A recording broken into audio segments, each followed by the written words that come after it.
mir ein Gebiet, in dem ich nur noch klettern darf, dann ist es die Verdun-Schlucht. Extrem eindrucksvoll.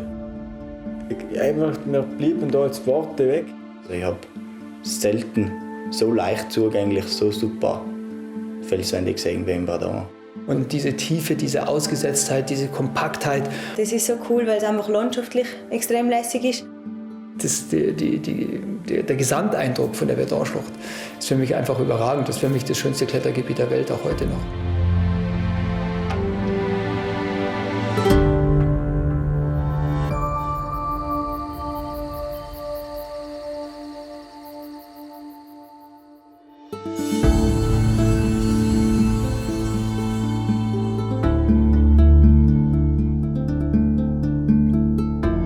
Wir sind immer in die Verdun-Schlucht gefahren und dann war ich mit dem Kurt Albert da mal unterwegs und haben gesagt, ja, jetzt müssen wir da mal eine Erstbegehung klettern, weil das ist ja Wahnsinn. Ich meine, wir fahren so oft hier runter und machen keine Erstbegehung, das gibt's ja gar nicht.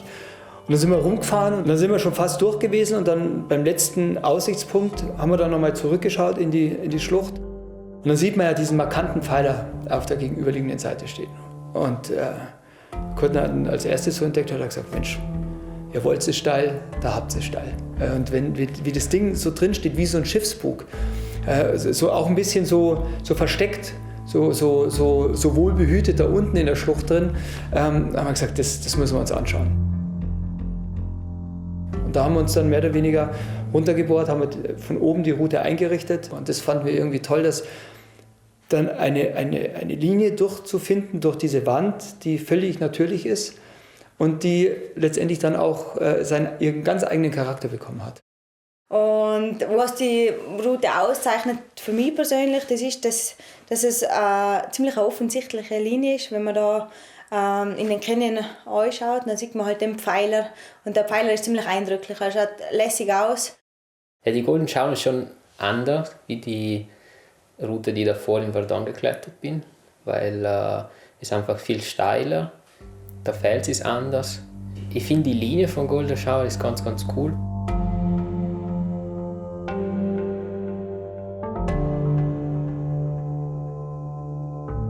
Und als Tobias mich angeschrieben hat, hat mich das total gefreut, weil wir eigentlich gedacht haben, die Route ist so ungewöhnlich und du musst dich wirklich in die verlieben, in die Route, sonst kannst du mit der nichts anfangen, weil sie so Verdun untypisch ist. Wo ich die Schwierigkeitsgrade und die Schwierigkeitsvorschläge vom Stefan vom Topo gesehen habe, da habe ich den schon ein bisschen geschluckt. Irgendwann habe ich dann in meinen Mail-Server reingeschaut und sehe da dann das E-Mail vom Tobi und lese das so durch und dann lese ich so erst mal den Schwierigkeitsgrad, dann denke ich mir, Teufel, ob das was wert, gell? Du musst halt in so einer Ausgesetztheit in der Wand, in einer mehrseiligen Tour, da musst du ja ein bisschen mehr drauf haben, als nur kleine Griffe halten zu können. Und bei der Route ist es so, da ist es mal wirklich steil, man muss richtig anziehen und es ist einfach gescheit kraftig. Und man kann eigentlich wenig mit Technik machen, man muss einfach anreisen. Ja.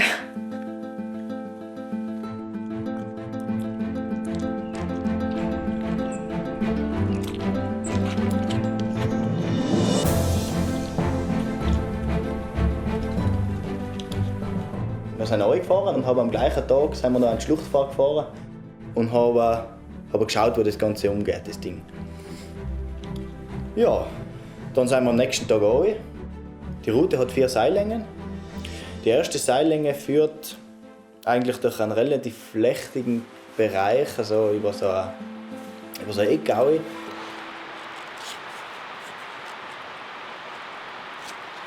Die erste Seillänge, die ist absolut gewöhnungsbedürftig, weil die immer so einen Belag auf der Oberfläche hat und je nach Luftfeuchtigkeit ist es teilweise total rutschig. Da wird die Seillänge richtig schwer. Und man muss schon schauen, wo man steigt und so. Und mir hat es voll gepumpt das erste Mal. Ja, und nachher in der ersten Seillänge hat mich der Tobi dann gleich mal getestet, ob ich gut aufpasst beim Sichern. Wir sind eingestiegen, ich bin vom ersten Haken zum zweiten Haken geklettert, dann hat es Pflups gemacht und ich bin wieder fast am Stammplatz gelegen. Gott sei Dank alles gut gegangen, das war ein bisschen ein gefährlicher Moment, würde ich sagen. Gell?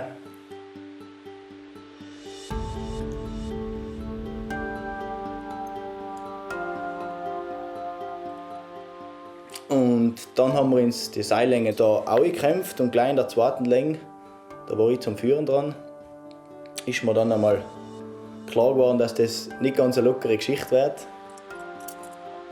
Die zweite Seillänge ist spannend, weil du musst dir wirklich so einen Weg durch dieses Bruchband suchen.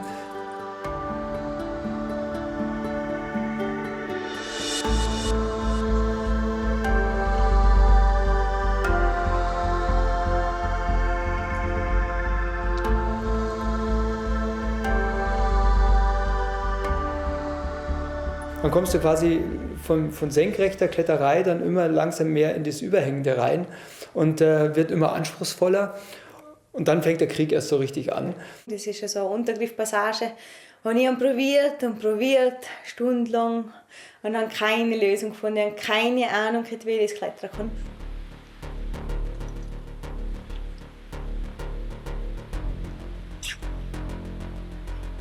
Ich habe da zigmal probiert und irgendwann war dann die Kraft fertig und ich habe es einfach nicht hergekriegt. Und dann ist Rache gekommen und dann musste ich weitermachen müssen. Und ich weiß nicht, wie lange ich da oben war, aber ich bin, glaube ich, sehr lange da oben, um die Untergriff her zu panieren.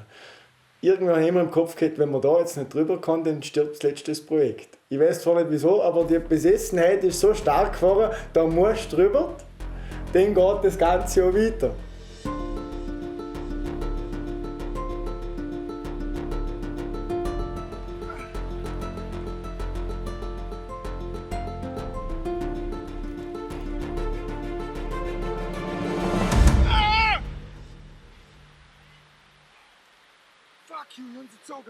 Und dann mit dem brutalen Schrei ist er nachher über die Stelle drüber gekommen. Also ich weiß heute nicht, wer das angestellt hat, weil die Stelle hat er unendlich schwer geklettert. Also ich weiß halt, dass wir es im Nachhinein anders geklettert sind.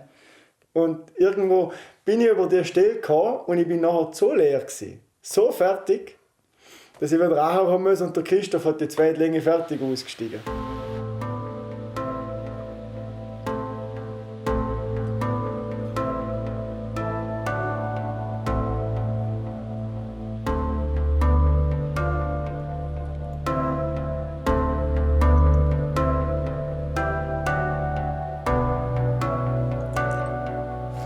Und dann geht es halt in die zweite Schlüsselseillänge.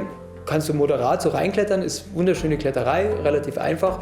Und dann wird es halt richtig steil, geht an so eine Kante raus.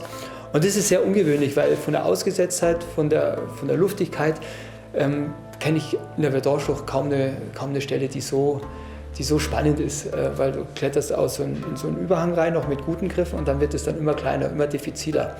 Und dann ist es dann eher eine Kombination aus Old School und New School. Also das heißt sehr steil, sehr athletisch, aber trotzdem sehr, sehr technisch. Und das musst du dann alles so zusammenfügen, weil sonst kommst du definitiv über diese Schlüsselpassage nicht drüber. Da ist es so, dass ich am Anfang überhaupt keine Idee hatte. Also du kletterst genau vor so einer Kante, da hast ganz, ganz kleine Leisten, aber meistens hast du einfach eine Tür und es ist brutal schwierig, die Balance zu halten, dass du eine Hand loslassen kannst. Hast da 150 Meter unterm Arsch, gell, total ausgesetzt, hast da links und rechts von der Kante so ganz kleine Griff. Wenn ich da an dem Moment von dieser Stelle zurück denke, kommt da immer noch eine Gänsehaut. Das ist einfach eine faszinierende Kletterstelle.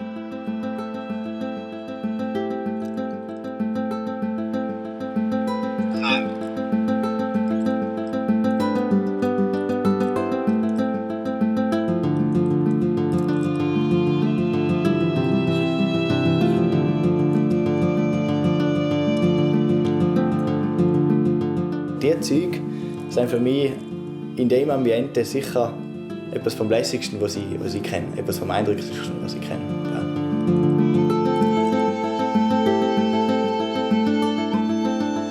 Und dann kommt die letzte Länge. Die letzte Länge war für mich am Anfang gar nicht so leicht. Und da muss ich ehrlich sagen, das ist so eine Hassliebe gewesen. Als ich dann zum ersten Mal reingeklettert bin in diese Stelle, habe ich gedacht, sagt Zement, das ist echt ätzend. Gell? Und das ist keine, jetzt wie in den unteren Seillängen, nicht eine schöne athletische Kletterei, sondern das ist teilweise so richtig so diffizil, so futzlig so ein bisschen. Und dann hat es mich dann teilweise vom zweiten zum dritten Haken dermaßen immer runtergehauen, dass ich immer unterm Stammplatz wieder hing. Es ist voll technisch zum Klettern. Oft sieht man die Griffe nicht so gut. Es sind weite Hackenabstände. Bis ich dann wirklich das Top gesehen habe von der Länge, sind tatsächlich noch 2 Klettertage vergangen. Ja.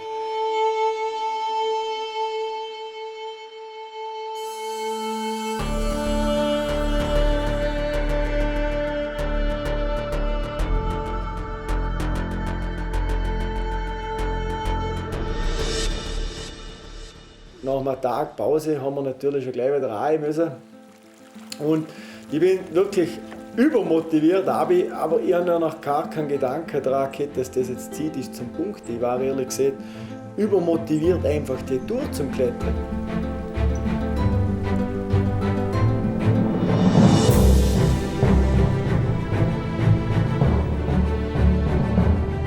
Am 8. Tag dann ist der Tobi überraschenderweise dann die 2. Saallänge, also der erste 8B Plus mit der speziellen Stelle da durchgestiegen.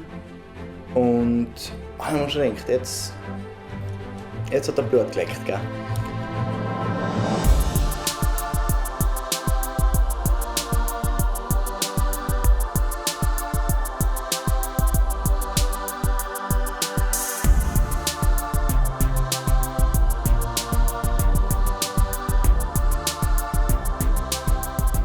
Und dann ist mir bewusst geworden, boah, ich könnte die Tour durchsteigen da. Die Tour vom Stefan Glowacz, eine der schwersten. Da sind Sachen in mich eingeprasselt. Sachen, die ich mir eigentlich gar nicht vorstellen kann, dass das mir passiert.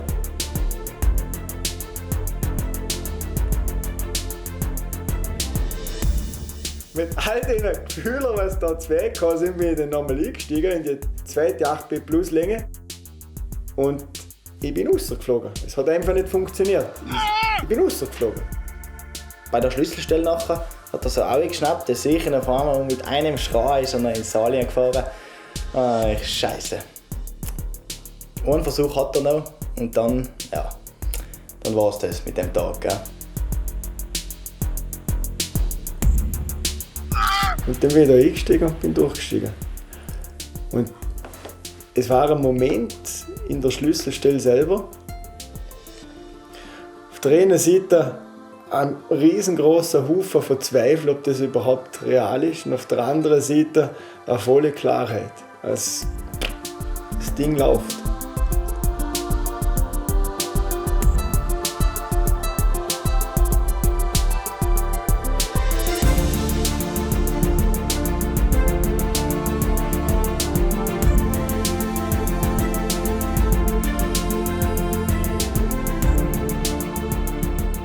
Und ja, dann ist er halt die letzte Länge noch geklettert. Das hat relativ solide ausgeschaut eigentlich.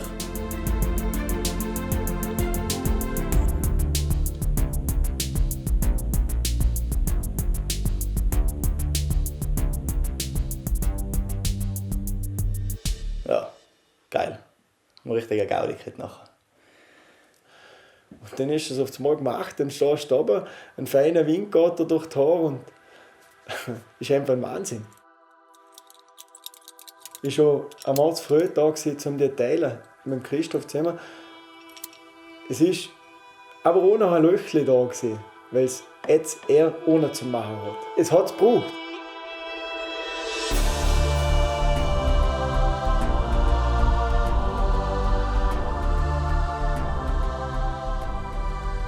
Ja, auf jeden Fall nach einem Rasttag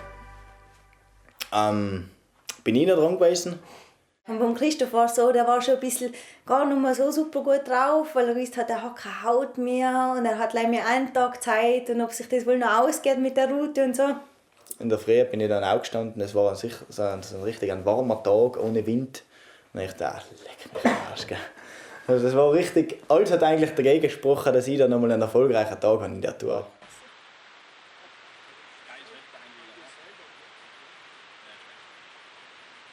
Ich habe eigentlich, muss ich wirklich sagen, ich habe eigentlich mit der Tour schon abgeschlossen gehabt. Für mich selber ist die Begehung von Christoph total auf Messerschneide gestanden. Die Finger von ihm sind komplett kaputt gewesen. Da war es schon gar nicht mehr so wahrscheinlich, dass das noch so ein Happy End nimmt. Auf jeden Fall sind wir dann in die Schlucht da. Die erste Länge bin ich halt auch geklettert, habe mich aufgewärmt. Bin dann die zweite Länge halt so raufgeguckt. Bin dann am Stand oben gewesen und ich muss sagen, da hat mich der Tobi nochmal richtig motiviert an dem Stand und gesagt, jetzt machst du das und ja. Und ich dachte, ja gut, jetzt gebe ich mir alles. Und ich muss sagen, da habe ich mich da wirklich richtig fit gefühlt, die Finger haben mir nicht mehr wehgetan und bin die Länge wirklich relativ, für meine Verhältnisse relativ locker geklettert. Da war Power da, unbeschreiblich. Ich habe mir das gar nicht vorstellen können, woher der jetzt kommt.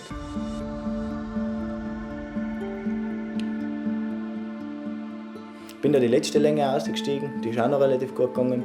Und dann ist eben nochmal für mich die zweite Länge gewesen, die habe ich dann noch durchsteigen müssen, genau.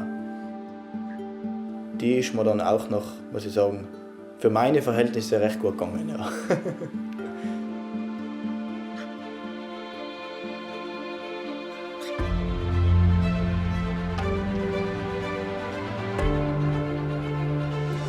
Für mich ist der Naht, wo das Christoph ohne geklettert ist, dass es wir beide abgeschlossen haben, da ist die Freude ehrlich gesagt richtig komplex. Also ich muss sagen, das war richtig geil, weil jetzt nicht nur für mich selber, sondern auch für uns als Seilschaft, dass wir einfach beide die Tour nochmal gemacht haben, das war einfach nochmal super geil. Da hat das Bier einfach nochmal besser geschmeckt am Bachtunter. Genau. Und ich finde es einfach mega cool, wenn beide im Team die Route durchsteigen. Ich glaube, für beide war echt ein cooles Abenteuer.